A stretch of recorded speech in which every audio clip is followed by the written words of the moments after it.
ഏറ്റവും പ്രധാനപ്പെട്ട വാർത്തയിലേക്ക് നമുക്ക് അഭിമാനമുണ്ട്. 24 പുറത്തു കൊണ്ടുവന്ന വാർത്തയായിരുന്നു അത്. പ്രസവ ശസ്ത്രക്രിയയ്ക്കിടെ യുവതിയുടെ വയറ്റിൽ കത്രിക കുടുങ്ങിയ കേസിൽ അന്വേഷണ സംഘം ഇന്ന് കുറ്റപത്രം സമർപ്പിച്ചു. കുന്നമംഗലം ജുഡീഷ്യൽ 1ാം ക്ലാസ് മജിസ്ട്രേറ്റ് കോടതിയിലാണ് കുറ്റപത്രം സമർപ്പിച്ചത്. 2017 നടത്തിയ MRI സ്കാൻ റിപ്പോർട്ട് അന്വേഷണത്തിൽ നിർണായകമായെന്ന് medical college ACP K Sudarshan പറഞ്ഞു. വാർത്ത പുറത്തുകൊണ്ടുവന്ന 24-ന് അർഷിന വ്യക്തിപരമായി നന്ദി പറഞ്ഞു. എൻ്റെ മനസ്സിൽ വിചാരിച്ചെന്തോ എനിക്കെന്തോ കുഴപ്പമുണ്ട്. ഒന്നുകിൽ കിഡ്നി പോയി, അങ്ങനെയല്ല നമ്മൾ പ്രതീക്ഷിക്കുക, വയറിൻ്റെ ഉള്ളിൽ അല്ലേ ക്യാൻസർ പോലെ എന്തെങ്കിലും രോഗങ്ങളെന്തോ വന്നിട്ടുണ്ട്. അല്ലാതെ ഒരു മനുഷ്യൻ ഒരു 30 വയസ്സാകുമ്പോഴേക്കും ഇങ്ങനെ തളർന്നുകൊണ്ട് ആവശ്യമൊന്നുമില്ലല്ലോ. ഇതിങ്ങനെ ബ്ലാഡറിലേക്ക് കുത്തി നിന്നിട്ട് ബ്ലാഡറിൽ പഴുപ്പും നീരും വന്നിട്ടാണ് യൂറിനൽ ഇൻഫെക്ഷൻ ആയിട്ട് വന്നത്. അതിനും കുറച്ച് കാലം കൂടി നിന്നതിനാൽ പലതും സംഭവിക്കാം, ജീവൻ തന്നെ ചിലപ്പോൾ നഷ്ടപ്പെടാം. 5 വർഷം കത്രിക വയറ്റിൽ പേറി വേദന സഹിച്ച് ജീവിച്ചത് ഹർഷിന ആദ്യം പറഞ്ഞത് 24-നോടാണ്. പിന്നാലെ ഈ വാർത്ത കേരളം ഏറ്റെടുത്തു. 2017 നവംബർ 30-നാണ് കോഴിക്കോട് മെഡിക്കൽ കോളേജ് ആശുപത്രിയിൽ നടന്ന 3ാം പ്രസവ ശസ്ത്രക്രിയയ്ക്കിടെ ഹർഷിനയുടെ വയറ്റിൽ കത്രിക കുടുങ്ങിയത്. 5 വർഷം കഴിഞ്ഞ് മെഡിക്കൽ കോളേജിൽ വെച്ച് തന്നെയാണ് ഈ കത്രിക പുറത്തെടുത്തത്. മെഡിക്കൽ കോളേജ് അധികൃതരും ആരോഗ്യവകുപ്പ് നടത്തിയ അന്വേഷണത്തിൽ കത്രിക മെഡിക്കൽ കോളേജിലേത് അല്ല എന്നായിരുന്നു കണ്ടെത്തൽ. കുറ്റക്കാർക്കെതിരെ നടപടി ആവശ്യപ്പെട്ട് ഹർഷിനയും സമരസമിതിയും 2 ഘട്ടങ്ങളിലായി മെഡിക്കൽ കോളേജിനു മുന്നിൽ സമരം നടത്തി. കുറ്റക്കാർക്കെതിരെ നടപടി ആവശ്യപ്പെട്ട് മാർച്ച് 1-ന് കമ്മീഷണർക്ക് പരാതി നൽകി. തുടർന്ന് പോലീസ് അന്വേഷണം ആരംഭിച്ചു.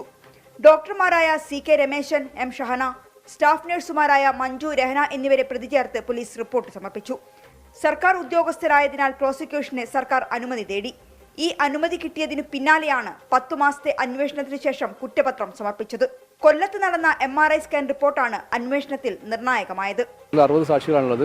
ഏകദേശം 40ഓളം രേഖകൾ നമ്മൾ ബന്ധപ്പെടുത്തിയിട്ടുണ്ടായിരുന്നു. ഏകദേശം 750 പേജുള്ള ഒരു കുറ്റപത്രമാണ് തയ്യാറാക്കി കൊടുത്തിരിക്കുന്നത്. ഈ മെഡിക്കൽ ബോർഡ് നമ്മൾ റിപ്പോർട്ട് കൊടുത്തപ്പോഴും അതിനകത്ത് അവർ പറഞ്ഞത് നെഗ്ലിജൻസ്, ഡോക്ടർമാരുടെ ഭാഗത്ത് നെഗ്ലിജൻസ് ഉണ്ടായിട്ടുണ്ട്. പക്ഷേ അത് എവിടെ നിന്നാണ് കണ്ടെത്താൻ പറ്റില്ല എന്നാണ് അവർ പറഞ്ഞത്. പക്ഷേ നമ്മുടെ ഫൈൻഡിങ്സിലാണ് നമുക്ക് ഈ MRI തെളിവ് വെച്ചാണ്, ശാസ്ത്രീയ പരിശോധന അടിസ്ഥാനത്തിലാണ് നമുക്ക് ഇത് ഇവിടെ വെച്ചാണ് നമ്മൾ കണ്ടെത്താൻ പറ്റുന്നത്. കത്രിക മെഡിക്കൽ കോളേജിലേതു തന്നെയെന്ന ശാസ്ത്രീയ തെളിവുകളും കുറ്റപത്രത്തിലുണ്ട്. 750 പേജാണ് കുറ്റപത്രം. 2 വർഷം തടവ് ശിക്ഷ ലഭിക്കുന്ന കുറ്റമാണ് ചുമത്തിയത്. വാർത്ത ആദ്യം പുറത്തുവിട്ട 24-ന് ഹർഷിന നന്ദി പറഞ്ഞു. 24 ആണ് ഫസ്റ്റിൽ തന്നെ. അപ്പോൾ അത് അത്രയും സീരിയസ് ആയിട്ടാണ് അവർ റിപ്പോർട്ട് ചെയ്തത് കൊണ്ടാണ് ബാക്കിയുള്ളവരും കൂടെ ഏറ്റെടുത്തത്. അപ്പോൾ ഒരുപാട് സന്തോഷം, ഒരുപാട് നന്ദി അറിയിക്കുകയാണ് ഈ അവസരത്തിൽ. അപ്പം ഈ മീഡിയ സപ്പോർട്ട് ചെറുതല്ല, അത്രയും നമ്മളെ ഈ ഒരു ഘട്ടത്തിൽ വരെ എത്തി നിൽക്കുന്നതിൻ്റെ ഏറ്റവും വലിയ സപ്പോർട്ട് മീഡിയ ആണ്. നമ്മൾ 24 ചാനലിനോട് വളരെയധികം നന്ദി അറിയിക്കുകയാണ് ഈ അവസരത്തിൽ. നഷ്ടപരിഹാരം ഉറപ്പാക്കുന്നതുവരെ നിയമ പോരാട്ടം തുടരാനാണ് ഹർഷിനയുടെയും സമരസമിതിയുടെയും തീരുമാനം. 2 ലക്ഷം രൂപയാണ് ആരോഗ്യവകുപ്പ് നഷ്ടപരിഹാരം പ്രഖ്യാപിച്ചത്. ഈ തുക അപര്യാപ്തമാണെന്ന് പറഞ്ഞ് ഹർഷിന ഇത് സ്വീകരിച്ചില്ല. 1 കോടി രൂപയാണ് നിലവിൽ ആവശ്യപ്പെടുന്നത്. ഹൈക്കോടതിയെ സമീപിക്കാനാണ് തീരുമാനം. മിഥില ബാലൻ, 24 കോഴിക്കോട്. പൊതുജനം കഴുതയല്ല സാർ. വയറ്റിൽ കുടുങ്ങിയ കത്രികയുമായി 5 കൊല്ലക്കാലമാണ് കോഴിക്കോട്ടെ ഹർഷിന വേദന അനുഭവിച്ച് ജീവിച്ചത്.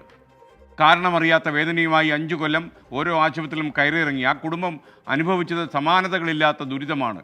കുറ്റക്കാരെ നിയമത്തിന് മുന്നിൽ കൊണ്ടുവരാനുള്ള ഹർഷിനയുടെ നീണ്ട പോരാട്ടമാണ് ഇപ്പോൾ ലക്ഷ്യം കണ്ടത്. ഹർഷിനയുടെ ദുരിതം പൊതുസമൂഹത്തെ ആദ്യം അറിയിച്ചതും ആ വാർത്തയ്ക്ക് അർഹമായ പ്രാധാന്യം നൽകി നിരന്തരമായി പിന്തുടർന്നതും 24 ആയിരുന്നു. അതിനുശേഷമാണ് മറ്റുള്ള വാർത്താ ചാനലുകൾ അത് ഏറ്റെടുക്കുകയും കേരളം മുഴുവൻ ഹർഷിനയുടെ നൊമ്പരം ഉൾക്കൊള്ളുകയും ചെയ്തു.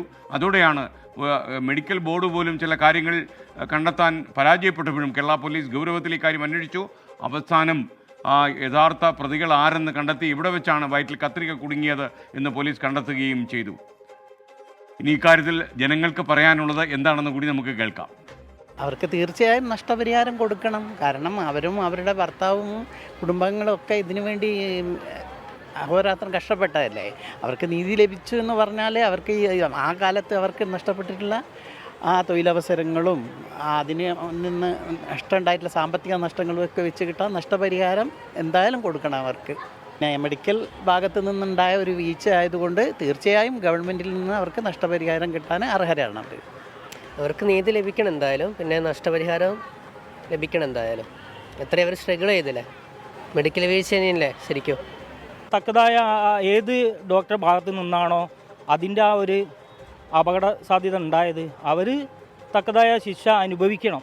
കാരണം നാളെ ഈ ഭാഗത്ത് നിന്ന് ഇതേപോലുള്ളൊരു സംഗതി ഉണ്ടാവാൻ പാടില്ല. സാധാരണക്കാരല്ല ഈ ഒരു വ്യക്തികളെന്ന് പറയുന്നത്. അപ്പോൾ അവർക്ക് തക്കതായ നഷ്ടപരിഹാരം കൊടുക്കാനുള്ള ബാധ്യത ഇവിടുത്തെ ആ ഡോക്ടറിൽ നിന്നും അതേപോലെ തന്നെ ഈ ഗവൺമെൻറ്റിൽ നിന്നൊരു ബാധ്യത ഉണ്ട്.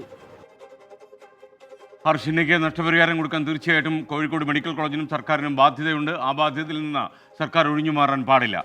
ഇപ്പോൾ നിതിൻ അംബുജൻ ഡൽഹിയിൽ നിന്നൊരു കാര്യം റിപ്പോർട്ട് ചെയ്യുന്നു. കോവിഡ് JN1 കേസുകൾ ഉയരുകയാണ്. രാജ്യത്ത് ഇതുവരെ 157 പേർക്ക് കോവിഡ് സ്ഥിരീകരിച്ചു. JN1 സ്ഥിരീകരിച്ചു. കൂടുതൽ കേസുകൾ കേരളത്തിലാണ് ഉണ്ടായിരിക്കുന്നതെന്നും നിതിൻ്റെ റിപ്പോർട്ടിൽ പറയുന്നു. 78 പേർക്ക് ഇവിടെ JN1 സ്ഥിരീകരിച്ചിട്ടുണ്ട്. ഗുജറാത്തിൽ തൊട്ടടുത്ത് ഗുജറാത്ത് അത് 34 പേർക്ക്, ഗോവയിൽ 18 പേർക്കും. അങ്ങനെ കേരളം വീണ്ടും മുന്നിലായിരിക്കുന്നതിന് കാരണമുണ്ട്. നമ്മളെല്ലാം രേഖയിലാക്കുന്നു.